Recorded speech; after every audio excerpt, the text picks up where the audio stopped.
জানে না তার মতো হতভাগায় পৃথিবীতে আর হয়। এই জগতে যে গুরু হারিয়েছে একমাত্র সেই তো গুরু হারানোর যারা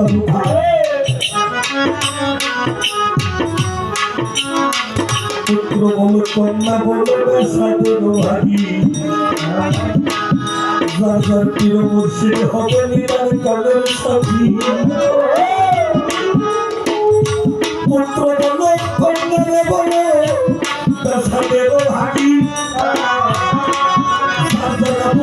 যার প্রিয় মুর্শিদ হবে আমার হেরাল চার হবে নিরার কালের সাথী। দুই দিনে বন্ধ নাই রে